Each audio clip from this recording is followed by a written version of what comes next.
Hey everyone, Michael Simpson here. Welcome to Module 5. We're getting on the home stretch here, finding, approaching, and servicing asset managers and commercial assets. And this video is titled Locating Asset Managers. So we kind of saved the part of the hardest part for last, folks. The hardest part can be finding these people, finding these asset managers and finding these resources or these assets. That could be the hardest part. But once you find them and start doing a great job for them, you can really do well, obviously. But sometimes hard finding them can be the hardest part. Okay, so that's what we're going to talk about in this video is where you find them and the platforms that you can consider being on so they'll find you. Let me start by just mentioning that a lot of this is word of mouth. It's sales 101, that's real estate 101, word of mouth, right? So you want to work your local community and let people know that you are a specialist, a distressed asset specialist, somebody who knows how to work with banks and REOs, and that this is your niche, your specialty. Now, the other thing to remember about this is that if there's no REOs in your market, there's not really a point in doing this, right? You want to chase what's there, right? So if you're not sitting in a market where you think they're coming or they are there now, commercial, residential, then you can start trying to find these asset managers and banks that have these kinds of assets. If the market's real hot and there's not really a bunch of foreclosures around or any of them around, then obviously their jobs, they won't have jobs. Those asset managers won't be there.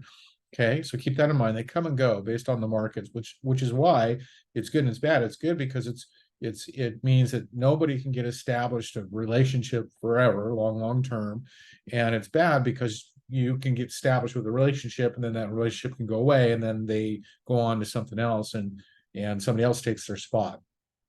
So keep that in mind. Network your local community banks. Local community banks are a great resource for you to just walk in and say, here's who I am. We're going to talk about resumes in this module as well. And so that would be some things that you send them or walk in with. But you want to walk into these local community banks and introduce yourself and say, hey, this is what I do. I specialize in these types of properties and can help you in multiple different ways.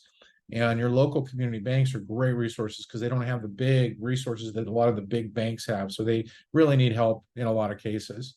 Okay, let's look at some of the platforms that you should consider, that you can consider, subscribing to find these asset managers. These are all some sources. So take a screenshot of this or go back and, print it, whatever you need to do. Foreclosure Radar, foreclosure.com, Realty Track, Lane Guide, sometimes your title company, TREP, and CredIQ. These are great resources at the bottom there. TREP can be expensive and CredIQ can be hard to get, right? Meaning they usually only work with companies and not necessarily individual agents and brokers.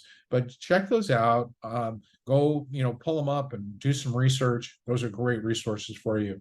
Now, that's where you can just go find, and try to find them and look for them. Those would be some great resources for you. The other thing you want to do is consider being on these platforms where they'll find you. A lot of times these banks and asset managers are on these platforms.